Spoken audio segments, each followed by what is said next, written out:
was making some videos to explain courses and coaching that I'm doing on OutSchool, but the thing that I learned is going to fit whatever you are trying to produce, whether it's a video or anything else. And the title of this video is a little bit misleading because I was frozen. I wasn't overdoing it.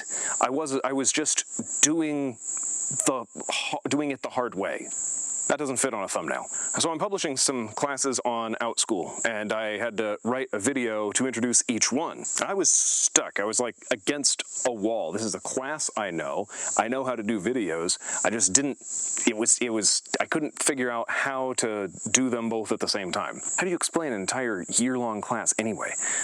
But when it clicked for me, that was something I wanted to share with you, because I was in what was called the struggle phase. For any project you're working on, there is the struggle phase where things are difficult. There's too much information. It's not integrating. You don't have any dopamine to fuel the project. It's all like burden and difficulty and stress, or even threats that you're trying to organize. And if you don't know about this, you should check out this video in the link below to learn more about this than I'm going to say here. Then there's the release phase, where suddenly things are organized enough for your brain to release dopamine and push these ideas into production. Then you're in what's called the flow state, where things are just going as if they are natural. The problem is most people give up during the struggle phase, and they don't find out that they have it in them to do this task easily. And that's not the point of this video. The concept here is that the old saying, 59 minutes to sharpen the axe, 1 minute to chop down the tree, that's not just a good strategy, that's actually how the mind works. And a lot of people hit that struggle phase for 59 minutes and they go, well, I've been at this for an hour,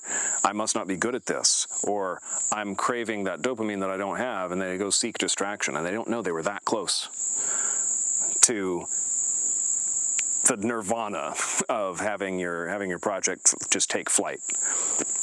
And so here's the thing that made it take flight for me. The course is called Writer Quest, so I thought, why not just make it look like this, me looking like a storybook character on a quest. And that idea just carried the script forward. Did it contain all of the information that is needed? Of course not. But it tells you what the class is like, which is what my task was. That aesthetic right there says a lot about what the class is going to be. Does a lot of the work for you. But I had to wait for that idea, that one idea that you're looking for that does a bunch of the work for you. It's that idea that just makes the rest of the project flow forward. For me, it was the aesthetic. It might be some other dimension of it for you. Wow. Did I already do 3 videos today? Wow. Even being here has made the work flow, so I guess that's another concept. That's a bonus concept. I'm going to give you the 3 ones that I'd planned. What made this clear to me is I recently had to throw away my my old system for deciding which YouTube video to work on next, because I have hundreds of video ideas, and I had this database where they were all ranked by, you know, how easy they were to produce, or how visible they might be to searches, or how important they were to my message, or whether I got to work on them with my kids or not. And it would make and I had this formula that would make the most important overall one float to the top. It was so over computerized. I'm embarrassed to tell you about it. But the thing is I'd accounted for all the factors except the one that makes it the most important one. And the video that's the most important one is the one you're working on right now.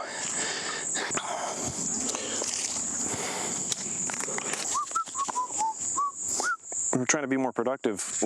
There's a good productivity question to ask, which is, what should I be working on right now? But it kind of implies that there is an objectively most important thing to work on right now, when really the most important thing to work on is often the one that you're already working on. Even if it itself is unimportant, working on that is going to give you the energy. Finishing it would give you the energy to start the next thing. But, you know, even for important tasks, do not discount as a factor the importance that's given something by the fact that you're already working on it. There are 3 big concepts that are bearing a lot of fruit in my life right now. Concept number 1 is prioritize what you value over what you have to. Prioritize what you value. Get that done. And get good at it enough that you have time left over. See, the old computerized me, when he would try to take a hike to take some time off for himself, he would look through his list, like, okay, what's a good video that I could get done during this non-productive, worthless time? I could at least get something done while I'm doing nothing. And I never made any of those videos, and I never felt good about any of those hikes. I didn't have the motivation to do those things. It was just awkward. And look at me now. I've committed to making videos, a thing that I value, and I'm shooting my 4th one today on a hike because that was a good location for it. I got a hike for free out of focusing on this thing that I value. Because finishing the thing that you value will actually give you energy to start the next thing. Now, what I'm saying is a little bit dangerous because what about all the things that you have to do? Well, you probably value some of them, right? If you're providing for somebody, you value providing for that person and you're prioritizing that already. But like, email, all the emails that are not that you just have to do, prioritize what you value, and you'll probably have time to take care of those emails. They're not that you don't have to do those at a very high standard. You know, value have to, they overlap a little bit. And that ties into the next concept, which is prioritize the thing that you value over the thing that you just thought of. Right? I'm not saying jump to the next thing that you think of and the next thing you think of. That's a disorder. I'm saying focus on the thing that you are actually committed to. Not the thing, I say value, I don't mean the thing that you feel like doing, I mean the thing you value, the thing you're committed to. Value is what you are committed to. What are you committed to? What defines your thoughts right now? And toward what do they tend? That's the thing that fills all the factors in my over-computerized system. And you don't even need a system. The thing you're committed to, you already know part of what it is. It's the simplest to find out. It's the simplest one to work on. It's the one you're most motivated to work on. And it's got the best payoff. But guard for the things that you just now thought of and learn to tell the difference.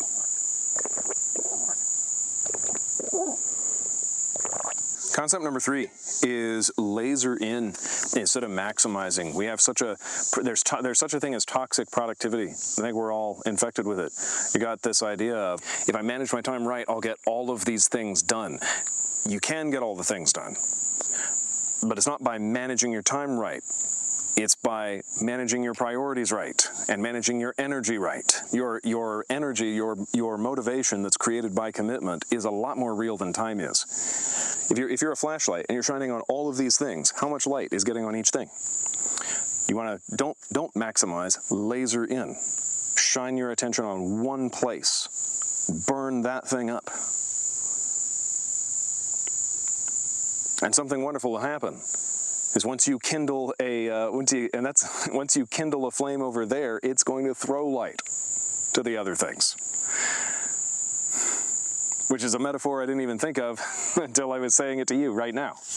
Don't be misled that managing your time better could allow you to do everything. The way to do everything that you at least need to do is to manage your attention. Attention is a lot more real than time. Time even fluctuates based on whether we're paying attention. Do you ever notice that? The past can come back to us when we are paying attention to it, for our joy or our horror. Know where your attention is. Put it on the thing that you value. Now, there is a loophole in all of that, because you can laser in on a group of things. I came to the woods today, I shot 4 videos. I lasered in on this aesthetic. So now I'm able to focus on a project that included 4 videos. What do I value? Making the videos that look like this today. Look at all the productivity I've gotten. So laser in on one thing, even if you're lasered in on just the aesthetic of a video or just one component of a project. That's how the first and second half of this video connect. I'll see you in the next one. Good journey.